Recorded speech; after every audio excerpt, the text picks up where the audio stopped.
there and get us one started. So this could be like the base of it? Yes, like this part bolts on it. I got these bolts here. It goes all the way up to the chassis. Bolts on here. Then these pieces will be cut and made to fit, welded on there. And then these pieces will go from here to there, and then there'll be a little wing inside this pocket. Then all the edges will be routed down. So in the back, it'll step down, it'll step up in the center and make it look like an air diffuser. That will countersunk bolt up here, and then the two here. So it'll have 6 bolts. Undo them 6 bolts, and you can drop this whole thing down or leave it on, whatever.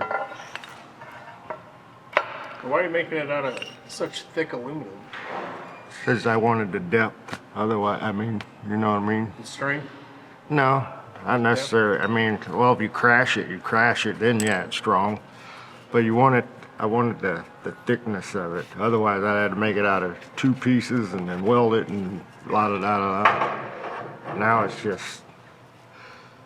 So the original plan was I was gonna make all of this shit and then they were gonna mold it in carbon fiber and have it all carbon fiber stuff, so it'd be super light and crazy, but be the thickness we want and everything. But the styles are kind of changing. We don't want to put a bunch of carbon fiber all over the car because it's kind of dated a little bit. So we're actually gonna paint this like an accent color, whatever we're going with. So I'll router the edges down where they're nice and rounded off, and then we'll paint this piece up. If we still decide to go with the carbon fiber route or something, it'll still be a nice solid piece to make the mold off of, but chances are we're just gonna go with this. Being aluminum, it's still light, it's just, you know, thick. It won't be hollow, it's solid. If I make it out of aluminum, I gotta make a bottom, break it, weld it all, metal finish it. It'll take me a whole lot longer. I'll make it out of this, router the edges. When I say router the edges, we take a wood bit on a router and it's gonna round some corners. So it won't be square, it'll be nice rounded edge. And it'll make the appearance of it will look thinner, but it'll still have the thickness there. It'll be pretty cool looking. And then this down here, I'll cut like a radius or something in it somehow. However, I just gotta get it all pieced together, check it out, draw out what I want, then break it all back apart, router everything, then weld it all, grind it all down, and when it's all apart, I'll cut my radius line. This one already has a little bit of a radius in it. Just getting me started. I think I'm gonna bring it up a little bit more, so lighten it up a little bit, make it not so thick right here. Probably bring it back good 2-3 inches off of there. I think it'll all look a little bit better. And that's just it. We gotta try to make it cool from every angle. The back, the top, the bottom. Want the bottom to look cool. It's gonna be a weird piece. It's gonna have a step down in it, but I want that flow. So I gotta glue it all together a little bit, draw my line, and then cut each piece and then weld it all back together. So in the end, it'll be cool. It's just a lot of work getting there. I just gotta see if it even bolts up.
center to one and then space these out accordingly.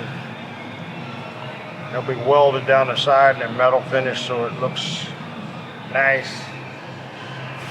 And bolts to the chassis there. Then it'll step down and go around the exhaust there. You can picture that because it's upside down.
Tell me again, we always use this soap. Why do you use this soap?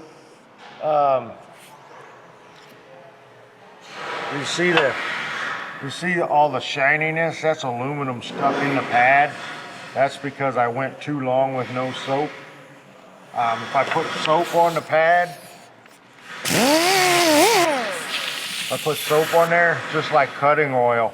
It keeps the aluminum from golding up in the pad, makes the aluminum fly away, and gives it some lubricant to be able to grind and carry on with aluminum wants to soak all your oils and everything up. So soap just works a whole lot better. Real cheap. We use Irish Spring. It seems to work the best.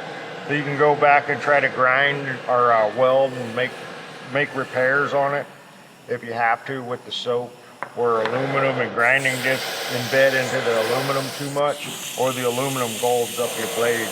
It's just like when you're cutting aluminum or cutting metal or whatever, you want to lube everything.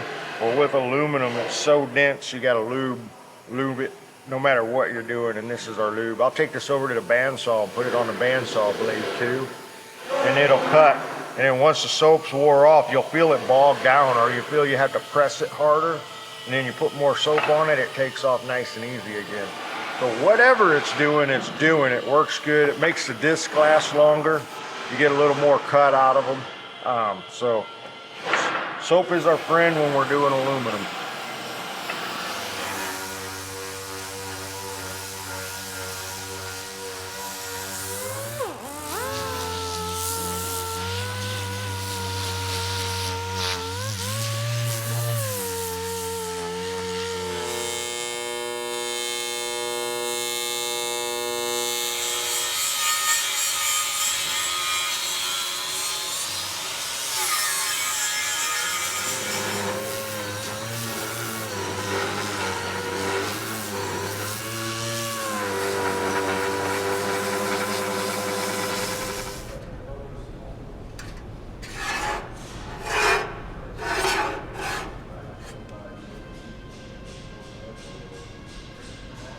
So on the little rear diffuser, we got everything really mocked up and in its place, meaning all of these little blades. I have the whole structure of everything made. You can see where we welded it.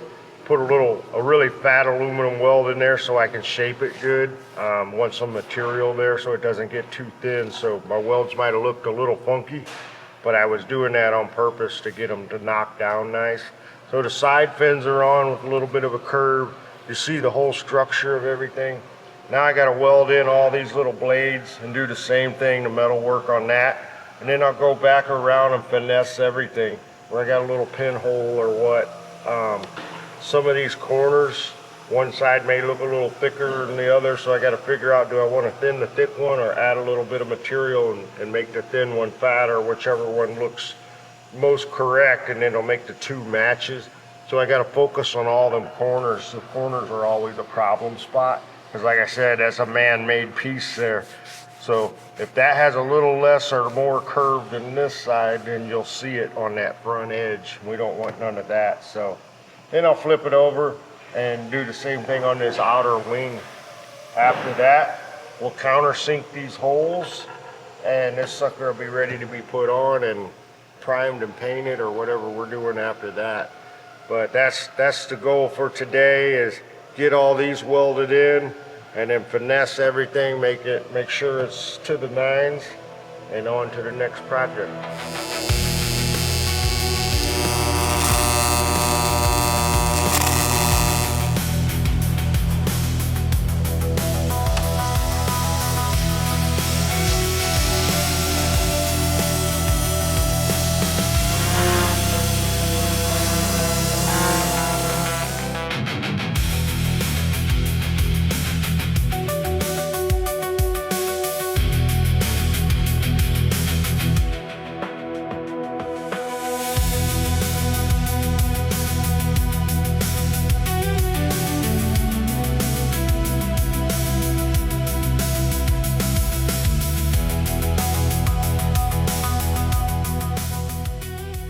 Thanks for watching. If you want to see more build videos like this, help us out by liking, commenting, and subscribing to our channel. And it's a little thing to do, but don't forget to turn on those notifications. If you want to buy merch, go to store.classiccarstudio.com. See you next time.